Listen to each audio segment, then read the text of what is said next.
ರೈತರ ಸಮಸ್ಯೆ ಕಡೆಗಣಿಸ್ತಾ ಇರುವ ಸರ್ಕಾರದ ನೀತಿ ವಿರೋಧಿಸಿ ರೈತರಿಂದ ಪ್ರತಿಭಟನೆ.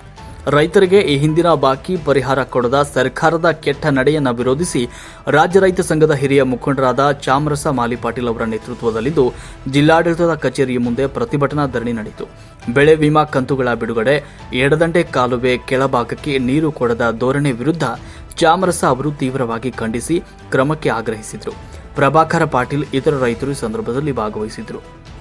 ವರದಿ ವೀರಣ್ಣಗೌಡ ಗಾರ್ಲದಿನ್ನಿ.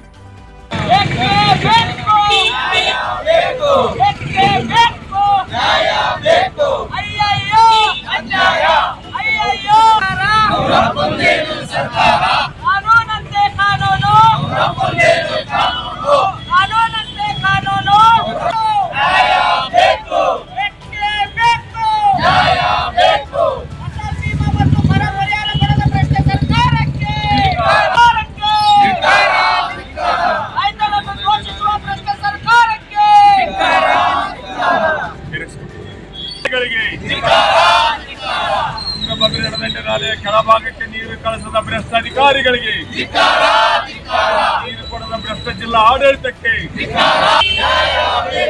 ಬೇಕೇ ಬೇಕು. ತಾರತಮ್ಯ ಮಾಡಿದಂತ ಭ್ರಷ್ಟ ಸರ್ಕಾರಕ್ಕೆ 2023-24 ಸಾಲಿನಲ್ಲಿ ರೈತರಿಗೆ ಅನ್ಯಾಯ ಮಾಡಿದಂತ ಬರ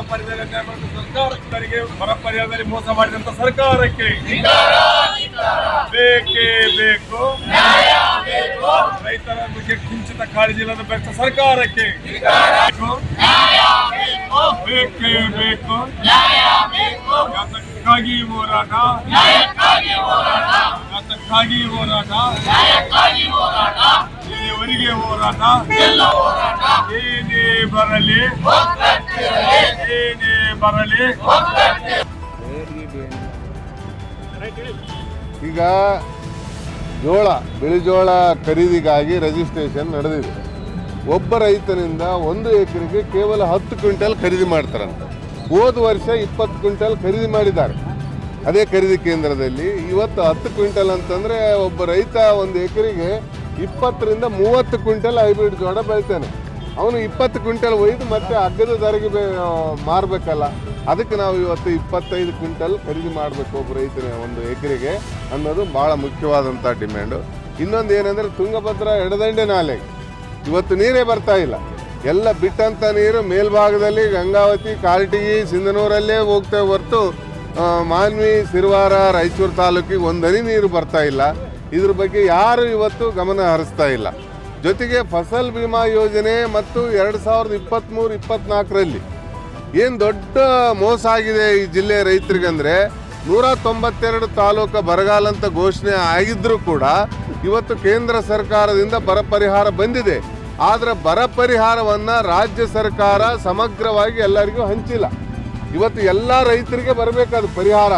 ಯಾಕಂತಂದರೆ ಬರಗಾಲ ಅಂತಂದರೆ ಎಲ್ಲ ಬೆಳೆಗಳು ನಷ್ಟ ಆಗಿ ಹೋಗಿವೆ. ಒಂದು ಊರಲ್ಲಿ ಕೇವಲ ಒಂದು 30-40% ಜನ ರೈತರಿಗೆ ದುಡ್ಡು ಹಾಕಿದ್ದಾರೆ ಹೊರತು ಉಳಿದ ರೈತರಿಗೆ ದುಡ್ಡು ಹಾಕಿಲ್ಲ. ಅದು ಎಲ್ಲಿಗೋಯ್ತು? ಉಳಿದ ರೈತರಿಗೆ ಬರ್ತಕ್ಕಂಥ ದುಡ್ಡು ಎಲ್ಲಿ ಹೋಯ್ತು? ಅದು ತನಿಖೆ ಆಗಬೇಕು. ಅದಕ್ಕೆ ನಾವು ಇವತ್ತು ಒತ್ತಾಯ ಮಾಡಿ ಕೊಟ್ಟಿದ್ದೀವಿ. ಒಂದು ವೇಳೆ ಇವರು ಜಿಲ್ಲಾಡಳಿತ ಕ್ರಮ ಕೈಗೊಳ್ಳದೆ ಹೋದರೆ ಈ ಜಿಲ್ಲಾ ಉಸ್ತುವಾರಿ ಮಂತ್ರಿಗಳಿಗೆ ಘೇರಾವ್ ಹಾಕಿ ಆ ಬರ ಪರಿಹಾರದ ಒಂದು ವಿತರಣೆ ಬಗ್ಗೆ ಸಮಗ್ರವಾದ ತನಿಖೆ ಆಗ್ಬೇಕಂತ ನಾವು ಒತ್ತಾಯ ಮಾಡ್ತೀವಿ. ಅದು ಆಗಲೇಬೇಕು. ಇಲ್ಲ ಅಂತಂದರೆ ಪ್ರತಿ ವರ್ಷ ಹಿಂಗೆ ಮಾಡ್ಕೊಂತ ಬಂದಾರೆ ಇವರು. ಬರ ಪರಿಹಾರ ಬರೋದು, ಅತಿವೃಷ್ಟಿ ಪರಿಹಾರ ಬರೋದು, ಕೆಲವ್ರಿಗೆ ಕೊಡೋದು, ಕೆಲವ್ರಿಗೆ ಕೊಡಲಾರ್ದಂಗೆ ಇಟ್ಕೊಳ್ಳೋದು. ಆ ದುಡ್ಡು ಎಲ್ಲಿ ಹೋಗ್ತದೆ? ಅದು ನಮಗೆ ಭಾಳ ಮುಖ್ಯವಾದಂಥದ್ದು. ಇವತ್ತು ವಿದ್ಯುತ್ ಕೂಡ 7 ತಾಸು ನಿಗದಿ ಆದರೂ ಕೂಡ 7 ತಾಸು ಪೂರೈಕೆ ಆಗ್ತಾ ಇಲ್ಲ. ಅದು ಏನಂತಂದರೆ 5 ತಾಸು 4 ತಾಸು ಕೊಡ್ತಾ ಇದ್ದಾರೆ. ಅದನ್ನು ಸಮಗ್ರವಾಗಿ ಸರ್ಕಾರ ಏನು ಘೋಷಣೆ ಮಾಡಿದೆ 7 ತಾಸು ಕೊಡ್ತೀವಂತ ಅದನ್ನು ಕೊಡಬೇಕಂತ ಹೇಳಿ ಒತ್ತಾಯ ಮಾಡಿ ಇವತ್ತು ಜಿಲ್ಲಾಡಳಿತಕ್ಕೆ ಒಂದು ಒತ್ತಾಯ ಪತ್ರವನ್ನು ನಾವು ಕೊಟ್ಟಿದ್ದೀವಿ.